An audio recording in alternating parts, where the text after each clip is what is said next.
امام احمد بن حنبل، امام شافعی کے نزدیک جائز ہے کہ فجر کی فرض نماز کے فوراً بعد آپ سنتیں پڑھ لیں، لیکن امام حنیفہ رحمہ اللہ تعالیٰ کے نزدیک فوراً بعد نہیں بلکہ اشراق کے وقت آپ پڑھیں، اور یہ عبداللہ بن عمر سے ثابت بھی ہے عملاً کہ، اور یہ جو حدیث میں آتا ہے کہ نماز کے بعد سنتیں پڑھی جائیں، تو احناف کے ہاں اس کا مطلب یہی ہے کہ نماز کے بعد اس وقت جب مکروہ وقت گزر جائے، اور وہ اشراق کے وقت گزر چکا ہوتا ہے، کیونکہ فجر کی نماز کے بعد نوافل نہیں ہے، تو اس لیے، اور صحابہ سے بھی منقول ہے، تو کسی وقت میں انشاءاللہ پورے ریفرنس کے ساتھ اس پہ دلائل ریکارڈ کروا دوں گا. ابھی تو صرف سائل نے جتنی بات پوچھی ہے تو صرف ٹو دا پوائنٹ اسی بات کا جواب دے رہا ہوں کہ فقہ حنفی میں یہی ہے کہ آپ اشراق کے وقت پڑھیں، فوراً بعد نہ پڑھیں.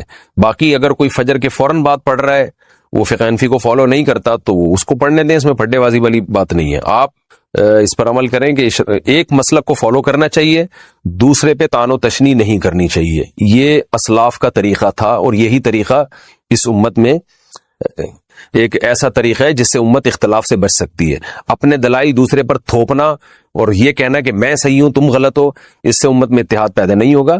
اتحاد اسی سے ہوگا کہ آپ ایک مسلک پہ اگر عمل کر رہے ہیں تو آپ اس پر عمل کریں، دوسرے کو آپ برا بلا نہ کہیں. تو حنفیہ کا اس بارے میں دو ٹوک اور واضح موقف ہے، اور یہ آثار صحابہ سے بھی ثابت ہے کہ فجر کی آپ کی دو سنت اگر چھوٹ جائے تو فوراً بعد نہ پڑھی جائیں بلکہ اشراق کے وقت میں پڑھی جائیں. اور یہ اشراق کے وقت میں پڑھنا افضل ہے، کوئی لازم نہیں ہے، بہتر ہے کہ اس کو پڑھ لیا جائے.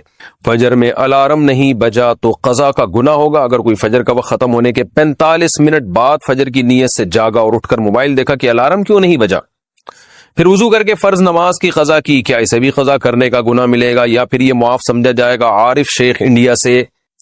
عارف شیخ صاحب، اگر پورا انتظام اس نے فجر میں اٹھنے کا کیا تھا پھر بھی بیچارے کی آنکھ نہیں کھلی تو پھر کیوں گناہ ملے گا؟ حدیث میں آتا ہے کہ لیس فی النوم التفریط فی الیقظہ.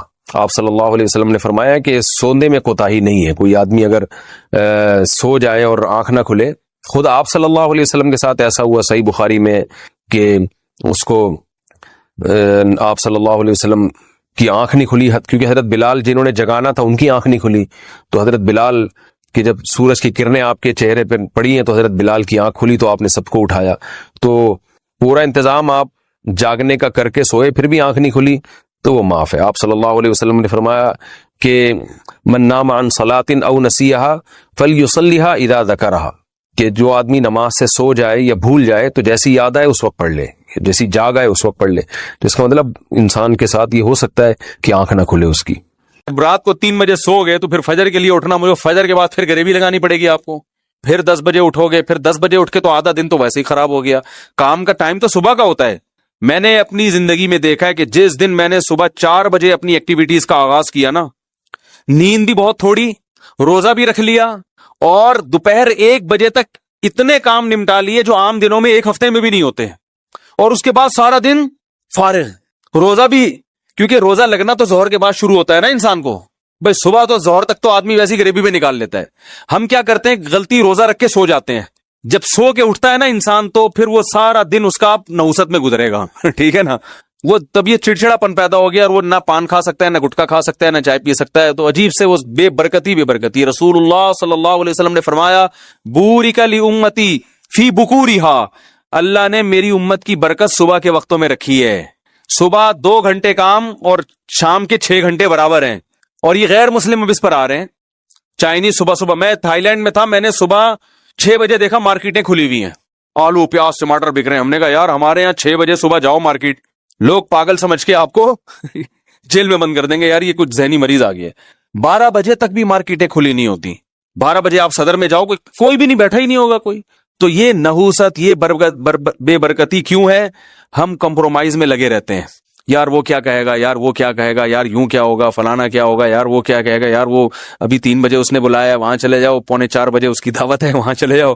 آج اس نے حلوہ پوری لا کے رکھ دی ہے، اگرچہ مجھے ڈاکٹر نے منع کیا ہے کہ بھائی پھٹ جاؤ گے، مر جاؤ گے، دھماکے سے ہلاک ہو جاؤ گے، لیکن اگر میں نے حلوہ پوری نہیں کھائی تو کسی کا دل دکھانا اسلام میں بہت سخت گناہ ہے بھائی.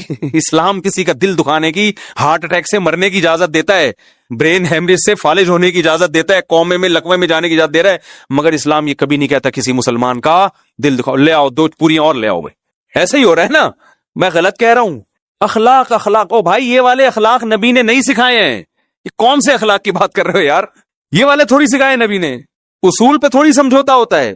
اخلاق وہ ہیں کہ کسی کے بچے کو لے کے آپ نے پالا, محبت سے پالا, یہ اخلاق ہیں. بیوہ عورت سے شادی کی, ان کے یتیم بچوں کو محبت سے لے کے پالا, زوجہ کے ساتھ پہ ہاتھ نہیں اٹھایا کبھی, بیوی کی کڑوی کسیلی باتوں کو برداشت کر لیا, ٹھیک ہے نا, اور اپنے دوستوں کی برائیوں پہ پردہ ڈالا, ٹھیک ہے نا. آپ صلی اللہ علیہ وسلم اس بات کو ناپسند کرتے تھے, میرے سامنے کسی کی برائی کی جائے. آپ چاہتے تھے میں سب سے میرا دل صاف رہے.